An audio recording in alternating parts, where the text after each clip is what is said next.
Welcome to our presentation on digital citizenship and 21st century learning. This presentation was a collaboration from Christina Diaz, Heather Donovan, and Jessica Gutierrez for our EDTC 515 course from APU. What is digital citizenship? Digital citizenship is using technology responsibly and appropriately. As educators, we need to prepare our students to be part of our technological society, as well as incorporate different ways of teaching them about digital citizenship into our lessons, because we are helping them prepare for a successful future. Likewise, we should also model and embody good digital citizenship traits so that our students are able to see firsthand what good digital citizenship looks like. Digital citizenship also focuses on how we should behave when we participate within the virtual world, such as posting or commenting on any social media sites, blogging, collaborating with others, sending emails, basically any activity that would happen within the virtual world and what we would be participating in. What does a good digital citizen look like? Good digital citizens transfer the same traits of what citizenship overall looks like, but they bring it into the virtual world. For example, students or teachers would advocate for equal digital rights and access, treat others with respect, never cyberbullying anyone or sending inappropriate things. They wouldn't steal any other's work or property. Makes appropriate decisions when communicating or sending messages virtually, uses digital tools and keeps up with the changes, so educates oneself on the different advances in technology and changes that are happening within technology. They would protect their personal information, make sure that their settings were on private, as well as promote healthy use of technology, so both physical and psychological. How should one behave online? Good digital citizens will also have proper online etiquette and behavior. They would respect others' ideas, opinions, and thoughts, use appropriate language and grammar, give credit when using others' work, such as citing their references, following copyright procedures, protecting their personal information, using passwords that are case sensitive, having their privacy settings turned on, thinking before they post, and being cautious when opening attachments. This picture on the right is a good poster, I think, to put within a classroom or for students to really understand what they're doing before they post something on social media. The first thing that we want to do is to teach our students precautions. There are several steps that we can do to teach our students to become great digital citizens. The first thing we want to do is to let them know and keep the protection features of the websites and the software that they use. So this means that being able to monitor that the time that they spend protecting them and using tools to manage the students. Another option is to use security features such as the pop-up blocker. It's important to always have that up.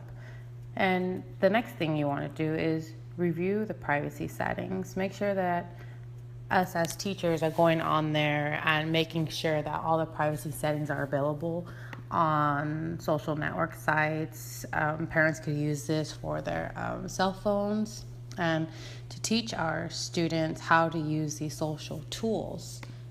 Another thing that we want to teach our students to take precaution in is to teach critical thinking. For instance, is it safe? Is it being cautious about downloading, posting, and uploading new apps or software as well? There are some other precautions that we could take. One of the other precautions is to explain the benefits and the risks that students are taking when they are online.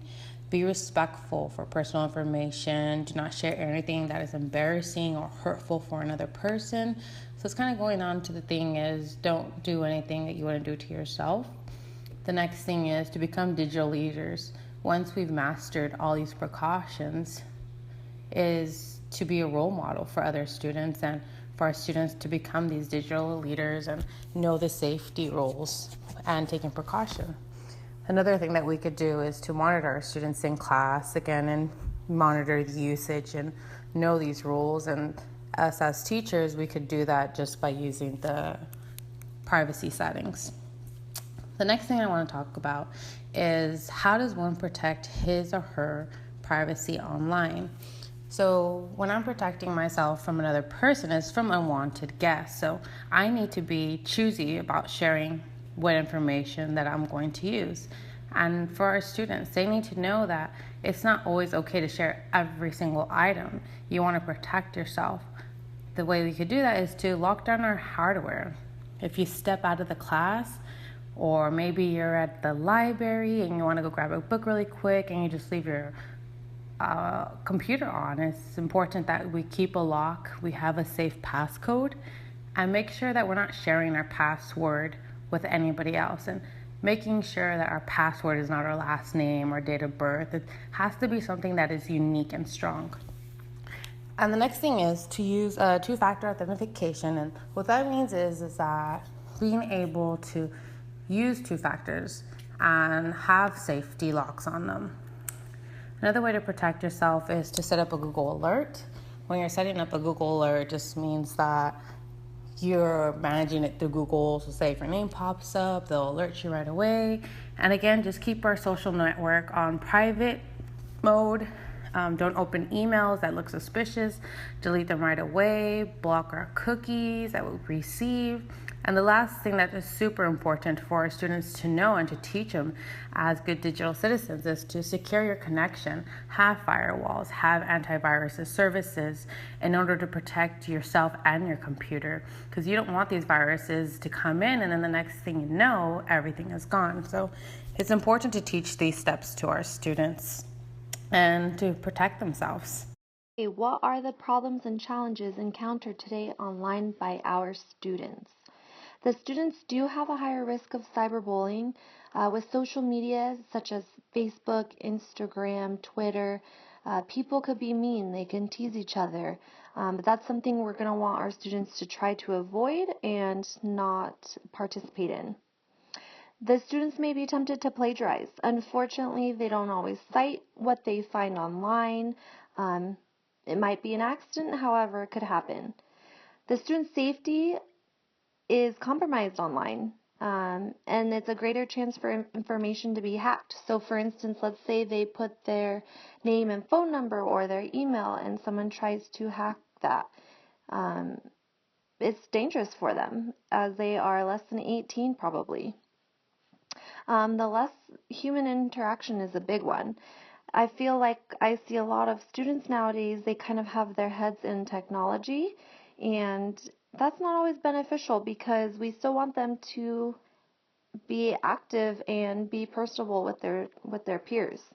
And those that live below the poverty level, they may not have access to the online resources.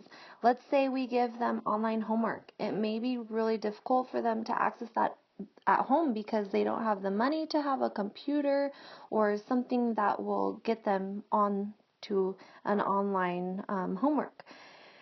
And then the students, they're not always tech savvy. I mean, even I know for myself, I don't know everything that is encompassed in the technological world, and I'm still learning. But that's definitely something we can work on with our students, but it could be a challenge for them. So these are all the challenges that are encountered today online by our students. Now I'm going to go ahead and move on to what should we teach our students about appropriate use of technology.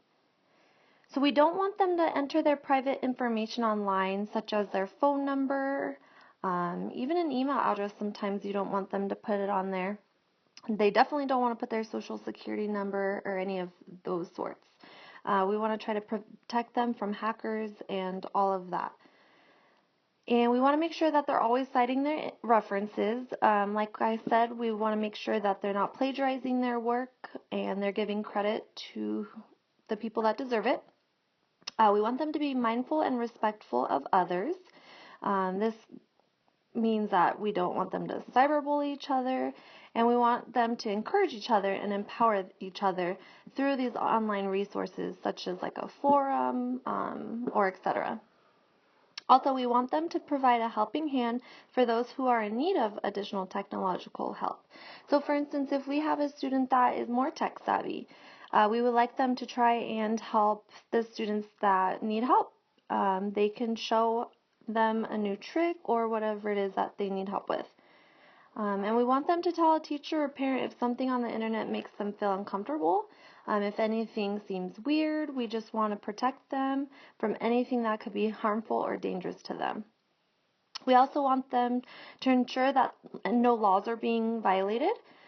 So we want to make sure that everything is protected.